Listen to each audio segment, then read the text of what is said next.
গোটেই অসমখন মই ঘূৰি ফুৰোঁ মাৰ্চৰ এই শেষৰ 10-15 তাৰিখমানৰ পৰা একদম বহাগৰ আৰম্ভণি বিহুলৈকে আৰু পুৰা গোটেই অসমখন য'ত য'ত যেনেকৈ পাৰোঁ এদিন দুদিনকৈ মই ঘূৰি ফুৰোঁ। গতিকে এই বছৰ মোৰ সেই সৌভাগ্য নহ'ল, কিন্তু এই কমেৰীলৈ আহি ইয়ালৈ আহি হেলেমত আমাৰ যিহেতুকে নাটক চলি আছে ইয়ালৈ আহি আজি আপোনালোকৰ মাজলৈ আহি মোৰ এই সপোনটো পূৰ হ'ল যে এই বিহুৰ আগে আগে আপোনালোকক লগ পালোঁ, বিশেষকৈ নাচনীসকলক লগ পালোঁ, কণ এই ঢুলীয়াকেইটাক লগ পালোঁ।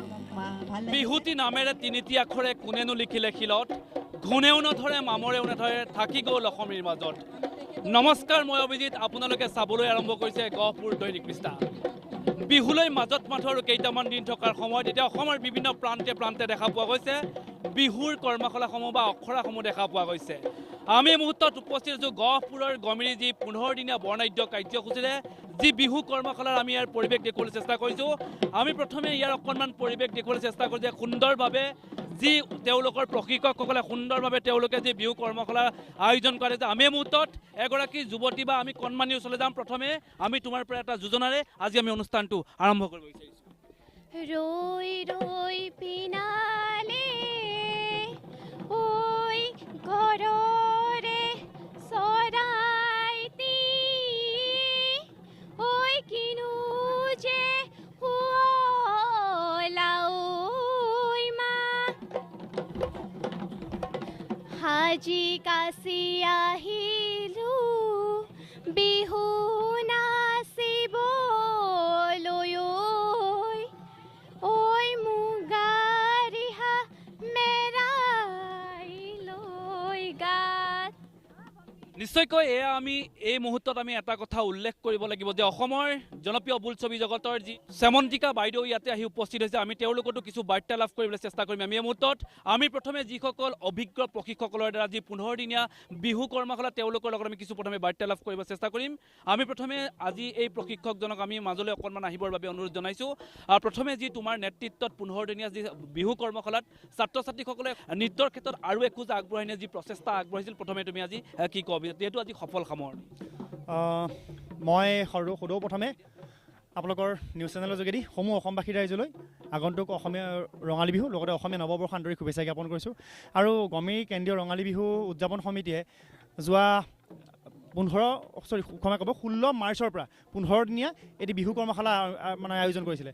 আৰু মোক আৰু আমাৰ দুয়োকে আমাক যি বিহুৰ প্ৰশিক্ষক হিচাপে নিমন্ত্ৰণ দিছিলে।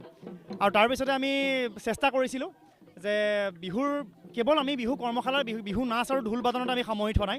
আমি চেষ্টা কৰিছিলোঁ বিহু আৰম্ভণি কেনেকৈ হৈছিলে, এই হুঁচৰি কেনেকৈ হৈছিলে, এই বিহু নাচৰ যিখিনি নীতি নিয়ম মানি চলিব লাগে, কেনেধৰণৰ পাক বা কেনেধৰণৰ ভংগীমা, ঢোল বজাবৰ কাৰণে কি আমাক প্ৰয়োজন, এই প্ৰতিটো বস্তু আমি দিবলৈ চেষ্টা কৰিছিলোঁ। আৰু 15টা দিনত ক'ব লাগিব যে খুব সুন্দৰভাৱে শিকি ওলাইছিলে, নাচনীখিনি খুব ধুনীয়াকৈ ওলাইছে।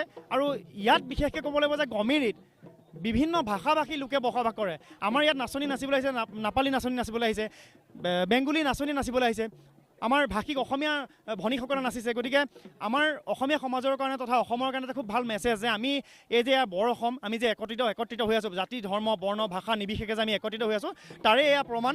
আৰু এয়া গমেৰী আচলতে ইয়াৰ এটা উৎকৃষ্ট উদাহৰণ। হয়, নিশ্চয়কৈ এয়া আমি যি প্ৰশিক্ষকৰ আমি তেওঁৰ কিছু বাৰ্তা ল'ব চেষ্টা কৰিলোঁ। আমি এই মুহূৰ্তত প্ৰশিক্ষক দুগৰাকীকে বাৰে এটা দীঘলীয়া হাত চাপৰি বিচাৰিছোঁ ছাত্ৰ ছাত্ৰীসকলৰ পৰা।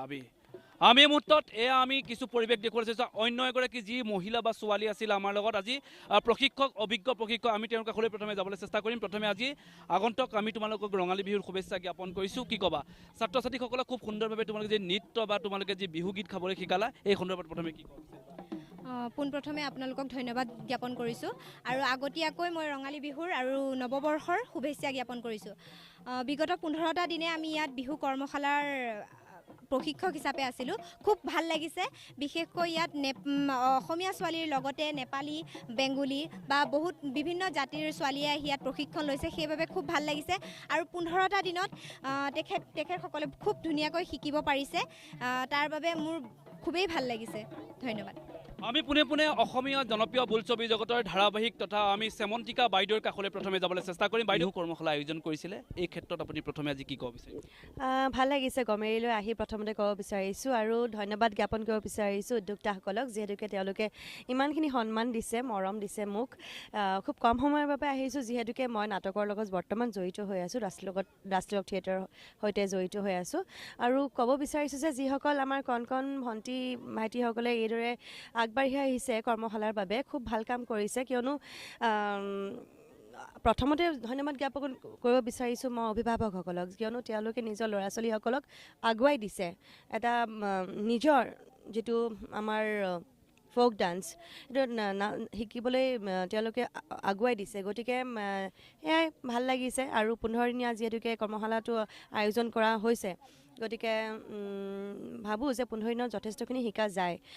ক'ৰবাত দেখোঁ যে 5 দিনীয়া পাতে, 10 দিনীয়া পাতে বা এসপ্তাহৰ বাবে পাতে, কিন্তু ইয়াতে যে সেই সময়কণ দিছে 15 দিনীয়া, ভাল লাগিছে জানি। কিয়নো এসপ্তাহ বা 5 দিনত খুব কম মানে জ্ঞান আয়ত্ব কৰা যায়। গতিকে 15 দিন ভালেই, যথেষ্ট দিন দিছে। গতিকে ভাল লাগিছে। আৰু প্ৰায় আৰু যিসকল নাচনী বা ঢুলীয়াৰ মই নাচ দেখিলোঁ বা ঢোল বাদন শুনিলোঁ, তেওঁলোকে খুবেই বেছি ভালকৈ নাচিছে, খুব ভাল বজাইছে, ভাল লাগিছে, ধুনীয়াকৈ শিকাইছে অন্ততঃ।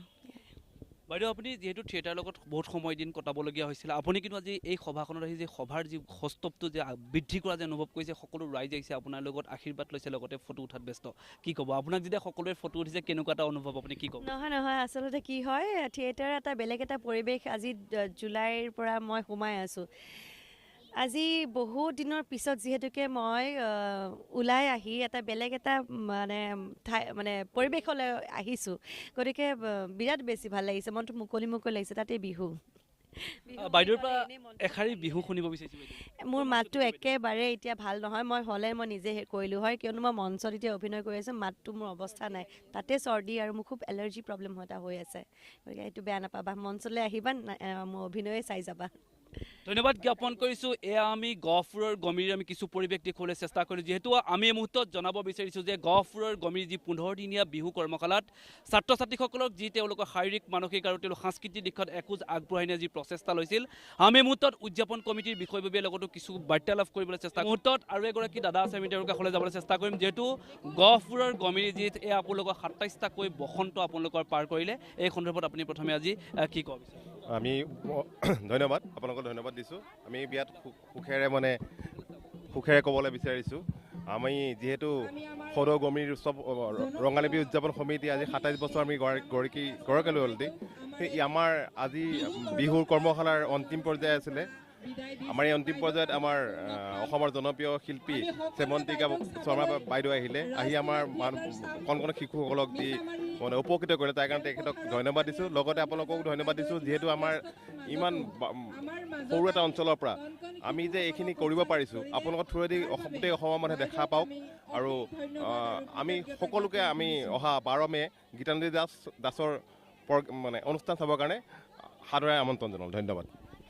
নিশ্চয়কৈ এয়া আমি গহপুৰৰ গমিৰে আমি কিছু পৰিৱেশ দেখুৱাবলৈ চেষ্টা কৰিলোঁ। তেওঁলোকৰ যি 15 দিনীয়া বিহু কৰ্মশালা, তেওঁলোকৰ আজি সফল সামৰি এই পৰিৱেশত অসমীয়া বোলছবি জগতৰ জনপ্ৰিয় যি সেমন্তিকা শৰ্মা বাইদেউ আজি উপস্থিত হৈ তেওঁলোকৰ যি সভাখনত উপস্থিত থাকিল। মুহূৰ্তত এই অনুষ্ঠানৰ পৰা বিদায় লৈছোঁ। পৰৱৰ্তী খবৰ চাই থাকিব গহপুৰ দৈনিক পৃষ্ঠা।